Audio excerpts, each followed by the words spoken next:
So this time is definitely very difficult for all of us. We don't know what's happened to Geshe-la, and he's somebody that we all cherish and respect so much, and we want him in our lives, and we don't know where he is now. And the not knowing is really difficult, yeah? Because you don't know this, that, the other thing, what's going on. In terms of our Dharma practice, how do we understand this? Well, you know, in the thought training teaching, it says change adversity into the path. Yeah, so this is our chance to change adversity into the path. And I think one way to do it, at least one way that I find helpful, is by thinking of impermanence and the nature of dukkha, of everything in samsara, and selflessness. I find this very, very helpful for my mind, okay? Because we tend, our image of Geshe-la is, you know, we have a picture in our mind of what he looks like, of what his personality is, and it's very permanent and concrete, and that's who Geshe-la is. But as we can see, Geshe-la is changing every single moment. Yeah, I mean, Geshe-la's been at the Abbey for a while, and we know him in many different situations. We know him when he feels well, when he doesn't feel well, when he's teaching, when he's laughing. And so everything, you know, he's impermanent. And this process of changing just continues whether we want it or not. And similarly, we're changing whether we want it or not. And so we have to accept that change, you know, and accept the change in the relationship. It isn't one that we wanted. We don't want Geshe-la missing in the forest or wherever he is right now. But that's, you know, the circumstances of our lives, our life and his life, have been such that now we're separated, and we don't know where he is.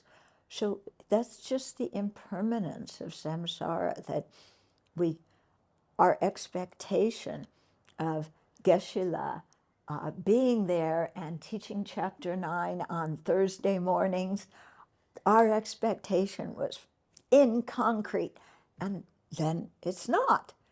You know, circumstances changed. And so to take this as part of our understanding of what samsara is. You know, some changes we like, they're good. Some changes we don't like. But change is just part of our nature.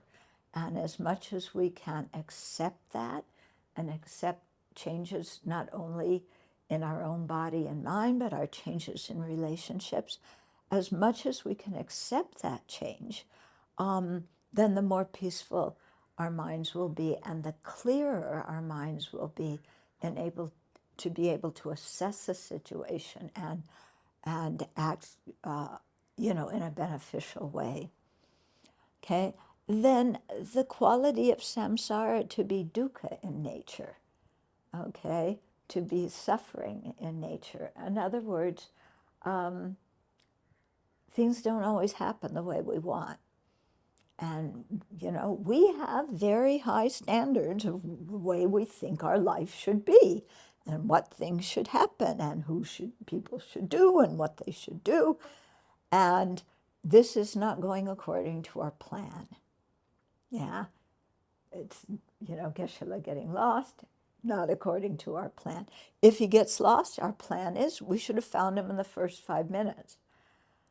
Yeah, so again, this is the nature of samsara, that things don't always turn out the way we want, that happiness is not something guaranteed in samsara.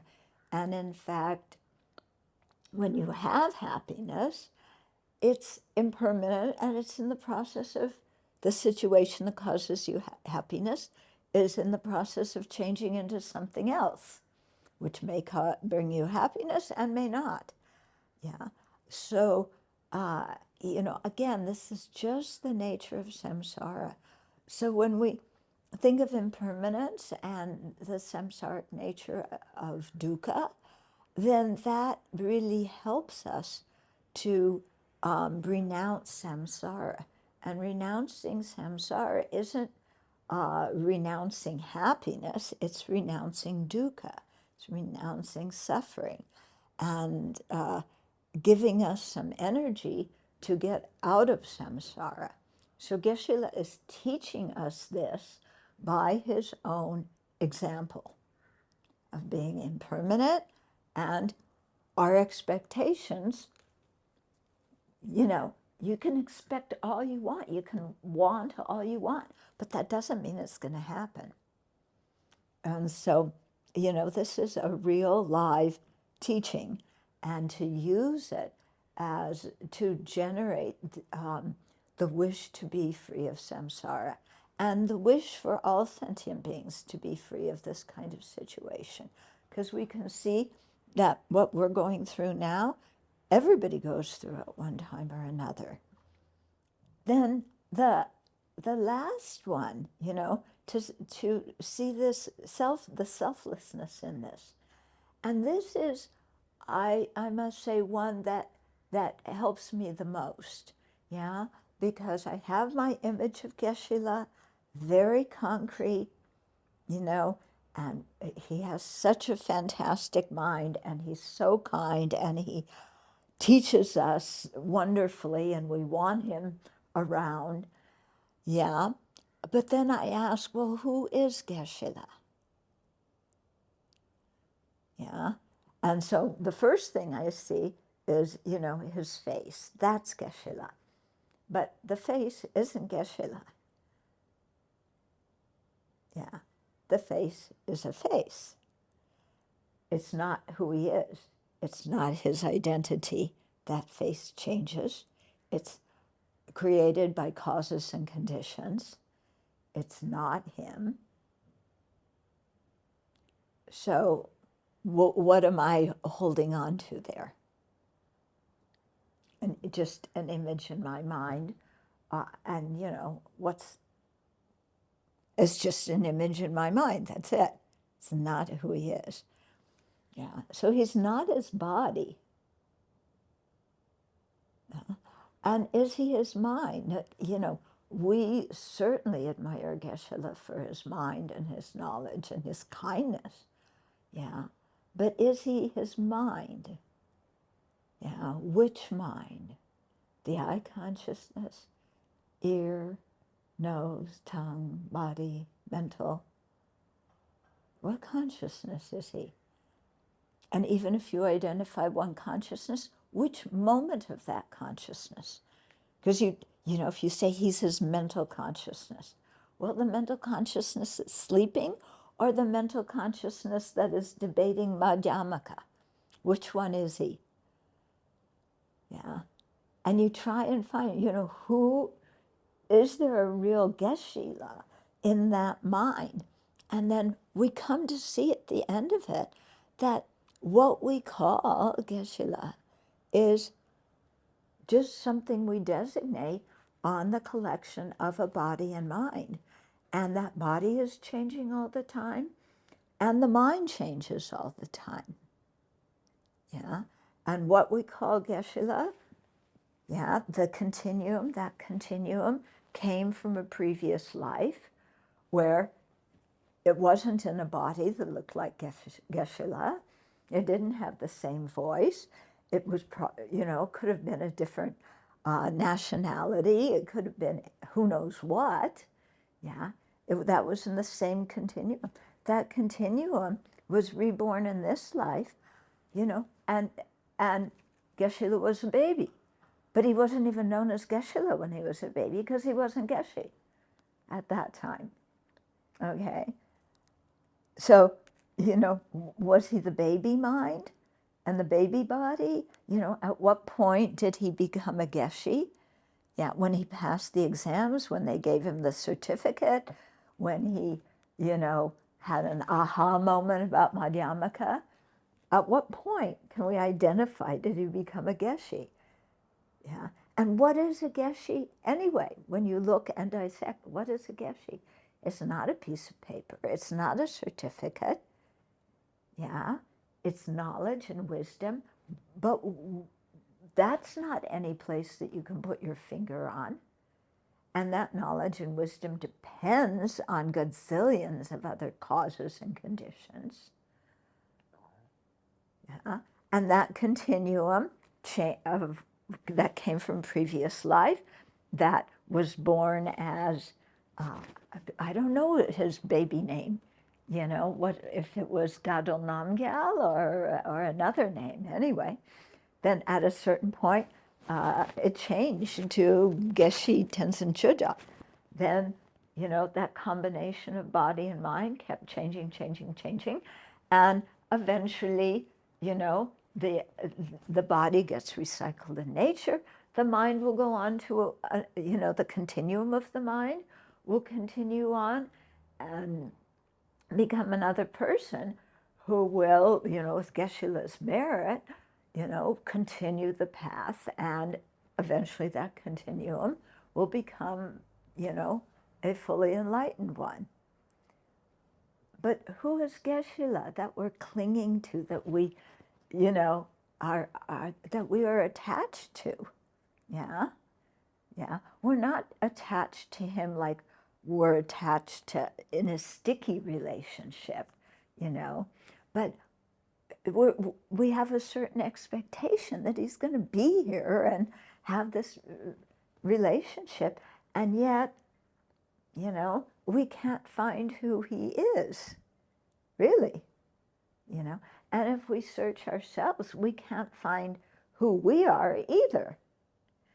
And I find that in this kind of situation extremely de-stressifying. Yeah, it's like, oh yeah, Geshe-la is merely designated upon the collection of a body and mind, and we can treasure that, yeah, but see it that there's no actual findable person in that.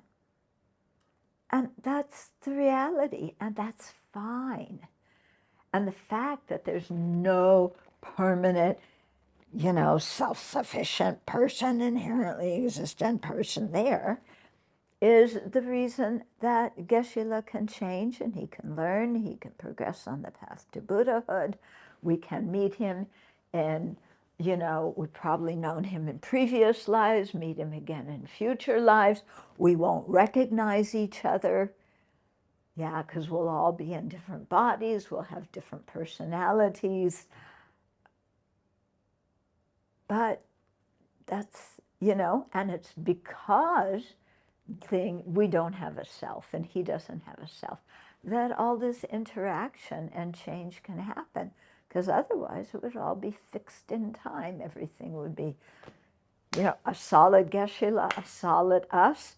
And then the poor Geshe-la would be trying to lead us to awakening, and we wouldn't do anything except sit there and say, I'm permanent, So the impermanence is, in this way, the selflessness isn't something to be depressed about. It's something to let us know that change is possible. And we've been so fortunate to meet the Buddha's teachings, unbelievably fortunate.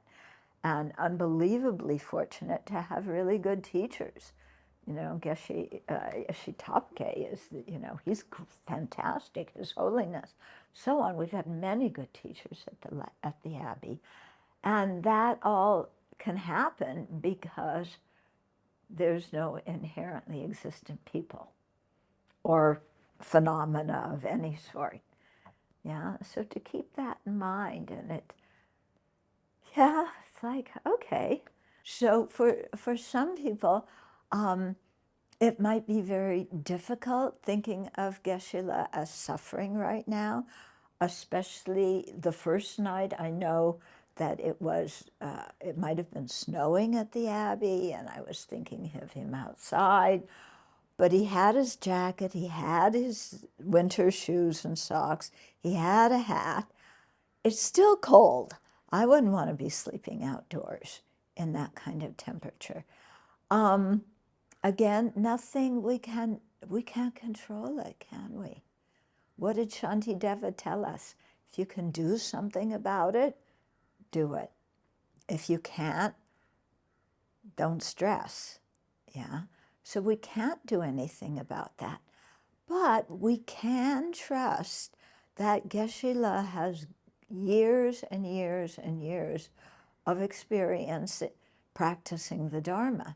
And in those kind of situations, he would go to doing the taking and giving meditation.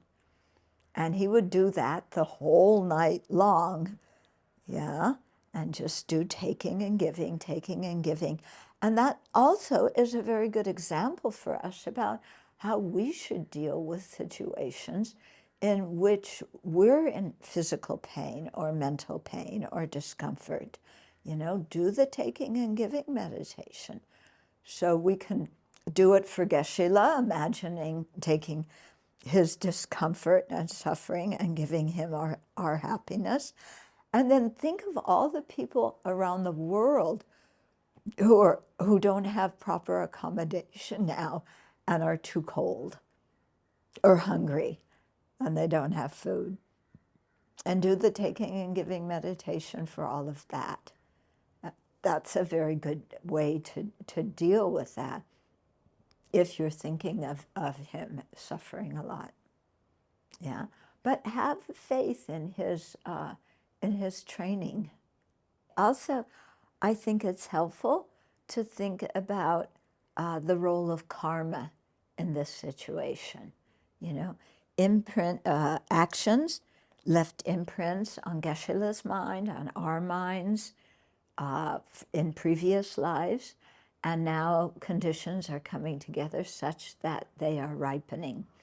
So they are not predetermined. This is not fated, yeah, but it also isn't accidental. It didn't happen out of nowhere, yeah.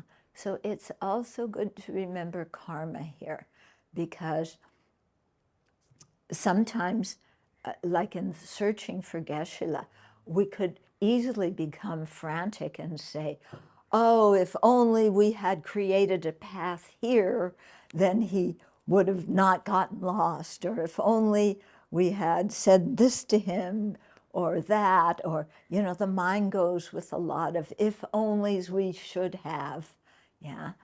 And that's really useless. That's really useless. We did as much as we possibly could around the Abbey to create a safe place and to make the trail safe and to make the building safe and so on. So, you know, karma plays a factor in this. And if, you know, if Geshe-la is experiencing suffering, if we're experiencing suffering, you know, to see this also as a ripening of previous lives' karma, you know, and say, good, that karma is ripening, it's finishing, it's certainly better than a rebirth in the hell realm. Yeah? And then, you know, continually, as much as we possibly can, to keep our mind in a state of compassion and bodhicitta. You know, if Geshe-la is our teacher, how would he want us to think? He wouldn't want us to sit there and go, oh, if only this, if only that. Oh, I'm so depressed, we can't find Geshe-la. He wouldn't, you know? That's not how he himself would act. That's certainly what he would want his students to act as, okay? So, you know, what would he want? Create bodhicitta, generate the aspiration to free ourselves and others from samsara by recognizing permanent, impermanence, and the suffering nature of samsara. And understanding the role of karma in this, and so helping us to really see, to observe our motivations and try and act virtuously as much as possible, because right now how we are responding to the situation is creating karma for what we will experience in the future. Yeah, you can't stop the creation of karma, but we can make that creation virtuous. So let's really keep our mind there and try and do that. And we don't know what's going to happen. We just don't know. So yeah, we keep a hopeful mind, and whatever happens, we deal with it with wisdom and compassion. Okay.